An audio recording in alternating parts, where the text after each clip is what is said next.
صلی اللہ محمد۔ علم بہت ہوگا اگرچہ عمل سے یعنی علم ہوگا لیکن اس پہ عمل نہیں کیا جائے گا۔ علم بہت ہے لیکن اس پہ عمل نہیں کیا جائے گا۔ رسول اللہ نے فرما دیا تھا سارا کچھ، اللہ نے سب کچھ بتا دیا، لیکن لوگ پڑھ بھی رہے ہیں۔ قرآن کون نہیں پڑھتا؟ یا قرآن کس نے نہیں پڑھا؟ یہاں پہ کوئی ایسا ہے جس نے کبھی قرآن نہ پڑھا ہو؟ قرآن سب نے پڑھا لیکن سمجھ کے کسی نے پڑھا، سمجھ کے کسی نے پڑھا، سمجھ میں اسی کو آتا ہے جو در حجاب کے پریا جو مولا علی سے رجوع کرتا ہے، محمد والے محمد سے رجوع کرتا ہے، کیونکہ اصل علم کے وارث یہی ہیں، اصل علم ہوتی یہی ہے، ان کی یہ ذات ہے۔ سوال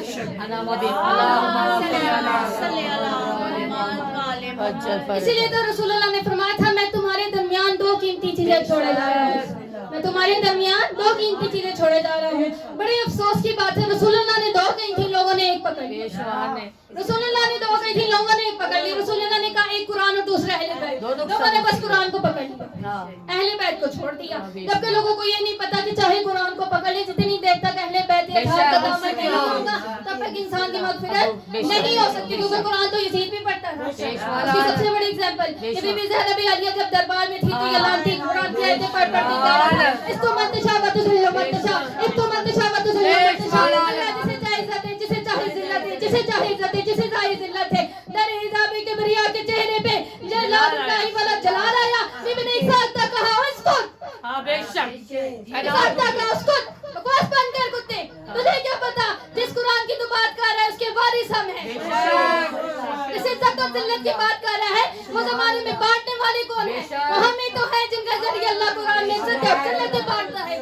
تو کس عزت اور ذلت کی بات کر رہا ہے؟ بے شک تو کس عزت اور ذلت کو بات کر رہا ہے؟ تو اب جو بھی اہل بیت اطہار کو چھوڑ کر قرآن پڑھے وہ کس جیسا خود ہی سمجھے۔ بے شک بے شمار، کیونکہ یزید بھی قرآن کو پڑھتا تھا، ایسا نہیں تھا قرآن نہیں پڑھتا تھا، قرآن کی آیتیں پڑھ کے بی بی زینب کو سنا رہا تھا، لیکن اہل بیت اطہار کو نہیں پڑھ مانتے، اہل بیت اطہار سے دشمنی۔ سوال پڑھیں۔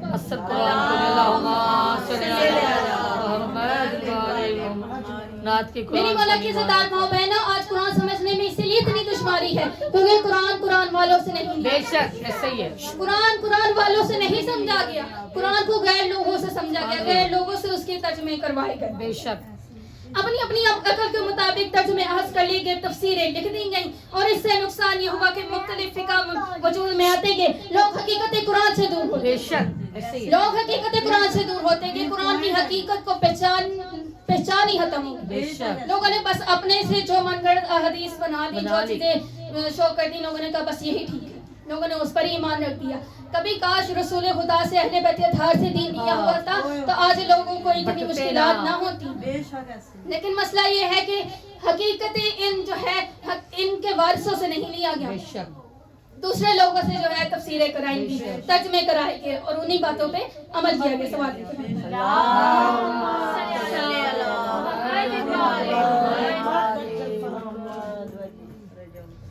ایک شعر ہے، جب ایک خدا ایک نبی ایک قرآن، پھر یہ کیسا نظریاتی جہاں، نظریاتی عداوت کا جہاں، یعنی ایک قرآن ہے، ایک خدا ہے، ایک نبی ہے، ایک دین ہے، پھر بھی یہ نظریاتی عداوت کا کیسا جہاں ہے کہ اتنی عداوت، اتنی مخالفت، پھر بھی زمانے کو جو ہے قرآن سمجھ میں نہیں آ رہا، حالانکہ اللہ نے قرآن کو اتنے آسان لفظوں میں بیان کیا اور پھر اس سے آسان جو ہے محمد والے محمد نے کر دیا اسے، لیکن اس کے بعد بھی اگر کسی انسان کے سمجھ میں نہ آئے تو یقیناً وہ سمجھنا چاہتا ہی نہیں، یقیناً وہ سمجھنا چاہتا ہی نہیں ہے، کیونکہ جو ایسا ہو نہیں سکتا کہ جو در حجاب کبریا پہ جائے، جو محمد والے محمد کے پاس سے اسے علم کی معرفت حاصل نہ ہو، کیونکہ مولانا تو ممبر پہ بیٹھ کے صدا دیتے رہے سلونی قبر سلونی، کہ پوچھ لو مجھ علی سے جو پوچھنا چاہتا، مولا علی تو سریعام ممبر سے بیٹھ کے کہتے تھے کہ پوچھ لو، ابھی بھی وقت ہے، پوچھ لو مجھ علی سے جو پوچھنا چاہتا، لیکن مسئلہ یہ تھا کہ لوگوں نے مولا علی سے علم نہیں لینا تھا، مولا علی کی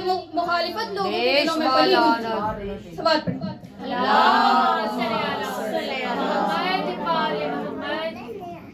میری مولا کی عزیزدار ماں بہنوں، میرا دل کرتا ہے کہ موجودہ اور جدید ٹیکنالوجی کی ایگزامپلز دے کر آپ لوگوں کو بات سمجھاؤں، کیونکہ کہتے ہیں کہ موجودہ دور میں جو چیزیں موجود ہوں ان کی مثال دے کر جب سمجھایا جائے نا تو انسان کو جلدی سمجھ میں آ جاتا ہے۔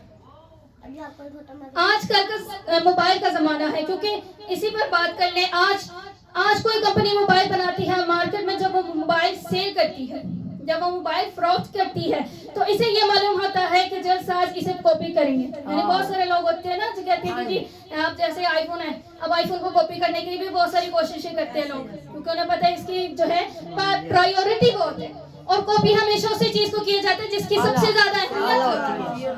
بڑی توجہ رکھیے گا, آپ نے اہمیت اسی والی کو اپنے ذہن میں رکھنا ہے. یہ میں مثال دے رہی ہوں آپ کو تاکہ آپ کو بات سمجھ میں آ سکے. ہمیشہ کاپی بھی اسی چیز کو کیا جاتا ہے, نقل بھی اسی کی جاتی ہے جس کی سب سے زیادہ اہمیت ہوتی ہے. انہیں معلوم ہے کہ سارے کسٹمر پڑھے لکھے نہیں ہوتے, انہیں ہر طرح کے لوگ شامل ہوتے ہیں, مگر یہ سب کی ضرورت ہے, موبائل سب کی ضرورت ہے. اسی لیے انہوں نے اس کی پیکنگ میں ایک چھوٹی سی بک رکھی ہوئی ہے, تاکہ کیونکہ بہت سارے لوگ ایسے نا جن کو سارے فنکشنز کے بارے میں نہیں پتا ہوتا, انہوں نے ایک بک رکھی ہوتی ہے تاکہ اگر کسی کو کوئی مسئلہ ہو تو اس بک سے جو ہے ریڈ کر کے اس کو پڑھ کے جو ہے سمجھنے اور اس پرابلم کو جو ہے سورٹ آؤٹ کر لے, تاکہ بوقت ضرورت اس سے استفادہ حاصل کیا جا سکے. موبائل کی اسکرین پر آپ کی ضرورت کے تمام ایپس پہلے سے انسٹال ہوتے ہیں, جس میں radio, audio, F M, Google, Gmail اور آج کل تو چیٹ جی پی ٹی وغیرہ جتنی بھی ایپس ہیں وہ ساری موجود ہوتی ہیں, تاکہ آپ کو کسی بھی چیز کی ضرورت ہو آپ اسے سرچ کر کے جو ہے اس کو پتہ لگا سکیں.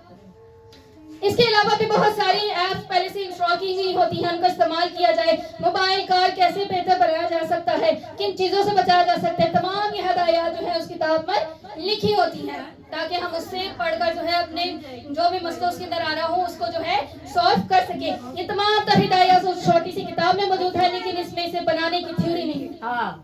لیکن اس میں اسے بنانے کی تھیوری نہیں ہوتی کہ اس کو بنایا کیسے جائے گا.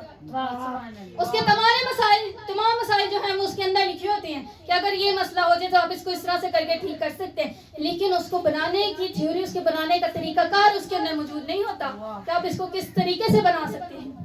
اگر وہ یہ طریقہ کار دیتے تو ہر دوسرا بندہ جو ہے موبائل بنانے لگ گیا, موبائل کسی کو خریدنے کی ضرورت ہی نہ پڑے. کچھ چیزیں راز ہوتی ہیں اور وہ ہمیشہ راز میں ہی رہتی ہیں. کچھ چیزیں راز ہوتی ہیں اور وہ ہمیشہ راز میں ہی ہوتی ہیں. اسے چوری ہونے اور بچانے کے لیے اس میں خاص قسم کے پاسورڈ لگائے جاتے ہیں. اس میں خاص قسم کے پاسورڈ لگائے جاتے ہیں جو نہ آپ کو پتہ ہے نہ مجھے پتہ ہے. ہم اپنے موبائل کو سیکیور کرنے کے لیے بہت سارے پاسورڈز لگاتے ہیں, لیکن ایک پاسورڈ انہوں نے بھی لگایا ہوتا ہے, کیونکہ انہیں پتہ ہوتا ہے کہ انہوں نے وہ پاسورڈ کدھر لگانا ہے, کہاں سے ان کا مٹیریل جو ہے وہ چوری ہو سکتا ہے. اللہ نے بھی قرآن میں پاسورڈ رکھے, اللہ نے بھی قرآن کے 14 پاسورڈ رکھے.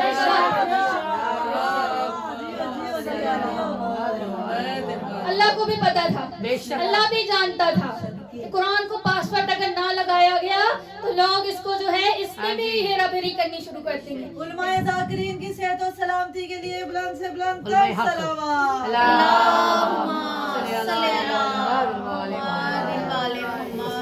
یہ وہ لوگ ہیں جن کو لگانے کے بعد کوئی بھی دوسرا آپ کا موبائل استعمال نہیں کر سکتا اور نہ کوئی اس جیسا موبائل بنا سکتا ہے, کیونکہ جب تک وہ لوگ اس کے اوپر ہے تب تک اس جیسا موبائل نہیں بنا سکتا, جب تک وہ لوگ اس کے اوپر لگائے. کیونکہ اس موبائل کا اصل تھیوری کمپنی کے پاس ہے اور اس پر انہوں نے اپنے حفاظتی لوگ لگا رکھے ہیں, لہٰذا اس پاسورڈ کو جانے بغیر کوئی بھی کمپنی کے بغیر موبائل تیار نہیں کر سکتا. تو پھر اللہ کی اس حکمت پر قرآن کے پاسورڈ کو بغیر جانے بغیر سمجھے اللہ تعالیٰ نے قرآن مجید کے 14 مقامات پر لگا رکھے ہیں جنہیں آپ حروف متقیان کہتے ہیں. اللہ نے قرآن میں 14 مقامات پر 14 پاسورڈ لگا رکھے ہیں جنہیں ہم حروف متقیان کہتے ہیں, جیسے کہ یاسین, الف لام میم, طٰہٰ, لم یزل. یہ سارے اللہ نے قرآن میں پاسورڈ رکھے ہیں جس کا ترجمہ کسی کو آج تک نہیں مل سکتا. یہ صرف اللہ کی ذات جانتی ہے کہ یہ کس ذات کے بارے میں.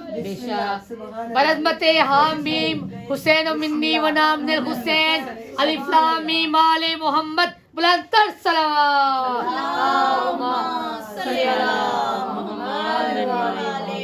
یہ وہ پاسورڈ ہیں جن کا آنسر صرف اللہ ہی جانتا ہے.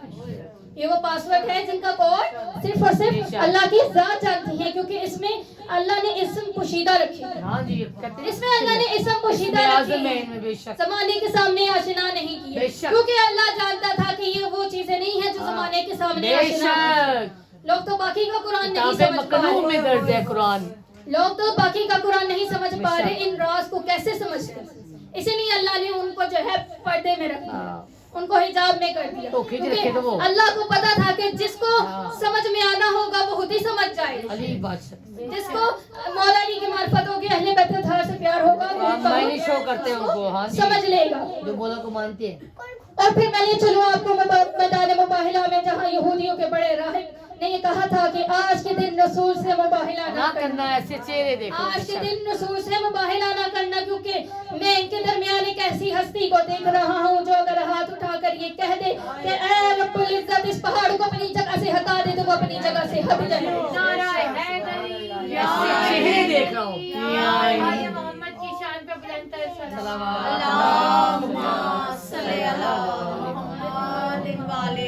راہب کو پتہ چل گیا تھا کہ یہی ہے وہ پاسورڈ جن کے بارے میں اللہ نے قرآن میں رکھا.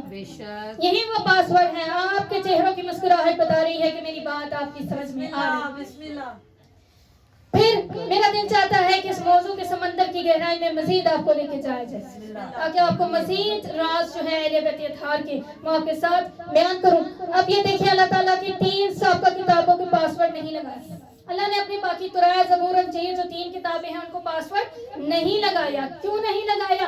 اللہ جانتا تھا کہ لوگوں کو سب سے زیادہ جو ہے مسکنسیپٹ قرآن میں ہوگا. لوگ سب سے زیادہ جو ہے قرآن کے اندر بدلنے کی کوشش کرتے ہیں. اللہ نے قرآن کو جو ہے پاسورڈ لگایا.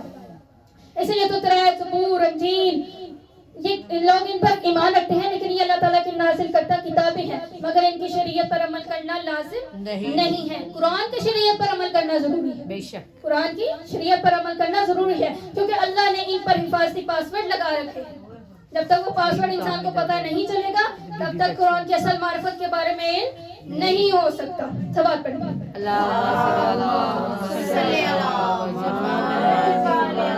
لوگوں نے قرآن میں بھی تحریف کی، ہیرا بدل کی، لیکن قرآن کا ذمہ اللہ کی ذات نے بے شک. اللہ نے کہا قرآن کا ذمہ میرے پاس ہے. اللہ نے قرآن کا ذمہ خود لے رکھا ہے. آپ کے زوج کے سماعت کو دیکھتے ہوئے میرا دل کر رہا ہے کہ میں کھل کر پڑھوں لیکن قرآن کی حفاظت کا ذمہ پروردگار نے خود لے رکھا ہے. اب یہاں پر ایک بات بڑی قابل غور ہے. یہاں پر ایک بات بڑی قابل غور ہے کہ جب کسی کی حفاظت کا ذمہ لیتا ہے تو 2 چیزیں اس میں اہم ہوتی ہیں. اس میں 2 چیزیں بڑی اہم ہوتی ہیں، ایک جسم اور دوسری روح. کیونکہ روح جسم میں محفوظ ہوتی ہے. بے شک. کیونکہ روح جو ہے وہ جسم میں محفوظ ہوتی ہے لہذا روح کی حفاظت کے لیے جسم کی حفاظت بھی لازمی ہے. روح کی حفاظت کے لیے پہلے جسم کی حفاظت بھی لازمی ہے. تو میں کہوں گی کہ پروردگار یہ کیسی حفاظت ہے؟ قرآن تو جلائے بغیر بھی ترجمہ میں گڑ گئے. تو اللہ کی جانب سے یہ سوال آئے گا کہ اے میری اور میرے رسول اور اس کی آل کا ذکر کرنے والی ذاکرہ، میں اللہ اپنے وعدے پر قائم ہوں. ان لوگوں کی عقل ناقص پاس ہے. بغض اہل بیت کا نتیجہ ہے. لوگوں کو سمجھ اس لیے نہیں آ رہا کیونکہ ان کے بغض اہل بیت کا نتیجہ ہے. انہوں نے بغض سے اہل بیت سے بغض رکھا اور کاغذ ان کی ایجاد ہے. میں نے جس قرآن کی حفاظت کا ذمہ لے رکھا ہے وہ معصومین کے اعداد میں ہے. میں نے جس قرآن کا ذمہ لے رکھا ہے وہ معصومین کے اعداد میں پوشیدہ ہے. 14 اور ولایت کے اعداد میں 12 کے قرآن میں ہے جو میری مشیت کے پردے میں ہے. جب چاہوں گا اسے ظاہر کر دوں گا، جب تک چاہوں گا اس کو اپنی مشیت کے پردے میں رکھوں گا.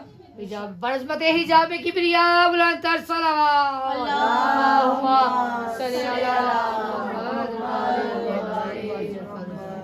غلط کرنے والوں سے قرآن اور در فاطمہ جلانے والوں سے کہو کہ میں اس ناطق کے قرآن کو نقصان پہنچا کر دکھائے. یہ ہماری حفاظت میں ہے. تو پھر وہ واپس اسی جدید ٹیکنالوجی یعنی موبائل کی طرف آتی ہوں کیونکہ ہماری نوجوان نسل ان مثالوں سے بہت جلدی سمجھ جاتی ہے.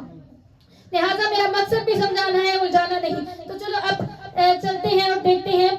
محترم حاضرین، موبائل کمپنی بناتی ہے. موبائل ایک کمپنی نے بنایا. اس کے ساتھ ساتھ اپنے صارفین کو فرنچائز کی سہولت بھی فراہم کرتی ہے. جس نے موبائل بنایا اس کو فرنچائز کی سہولت بھی فراہم کرتی کہ اگر آپ کو موبائل میں کوئی مسئلہ آئے تو آپ اس فرنچائز سے رجوع کر سکتے ہیں. لیکن وہ مسئلہ تبھی سلجھے گا جب آپ فرنچائز سے رجوع کریں گے. جتنی دیر تک آپ اس سے رجوع نہیں کریں گے تب تک مسئلہ حل نہیں ہو سکتا. کیا ایسا ہو سکتا ہے کہ آپ خود ہی اس کے ساتھ جو ہے کچھ نہ کچھ کرتے رہیں تو وہ مسئلہ حل ہو جائے گا؟ کبھی نہیں ہو سکتا. اسی لیے جب تک آپ کو قرآن سمجھنے میں بھی کوئی دشواری ہو، اس کی فرنچائز اہل بیت اطہار ہے، ان سے جب تک رجوع نہیں کریں گے قرآن سمجھ میں نہیں آ سکتا. سوال پڑھیں. اللہم صلی علی محمد.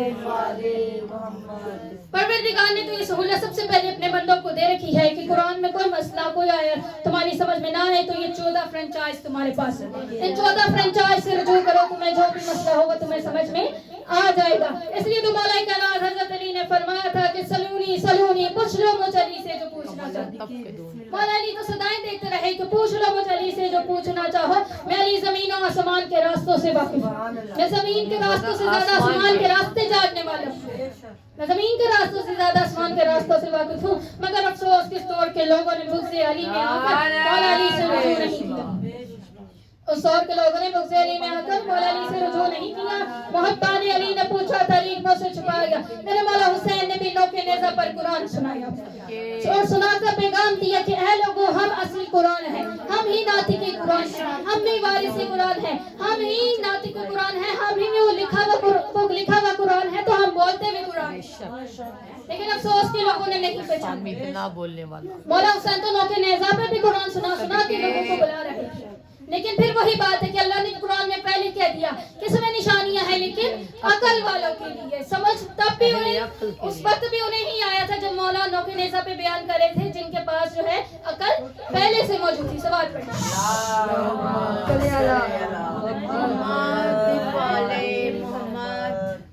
تم نے تو مجھے اپنے قتل کر کے ختم کر دیا. مولا ان سے فرما رہے کہ تم نے تو مجھے قتل کر کے ختم کر دیا. دیکھو میں زندہ ہوں اور اپنے خدا کی حفاظت کر رہا ہوں. ہم ہی ہیں کہ جنہوں نے نفس بیچ کر اللہ کی رضا خریدی. ہم ہی تو وہ ہیں کہ جنہوں نے اپنا نفس بیچ کر رب کی رضا خریدی. ہم ہی وہ قرآن کے پاس بڑھ ہیں جن میں قرآن اور قرآن کی ساری حقیقت پوشیدہ ہے. ہم ہی ہیں جن میں قرآن اور قرآن کی ساری حقیقت پوشیدہ ہے.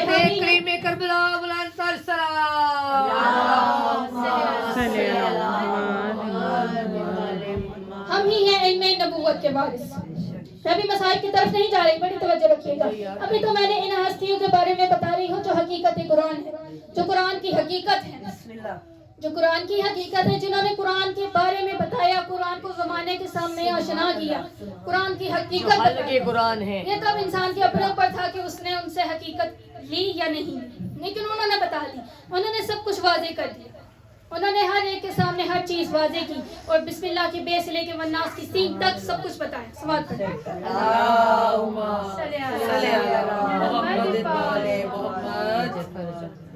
انہی ہستیوں کے بارے میں شاعر مشرق علامہ اقبال فرماتے ہیں, یہ راز کسی کو نہیں معلوم کہ مومن, یہ راز کسی کو معلوم نہیں کہ مومن قاری نظر آتا ہے حقیقت میں ہے قرآن.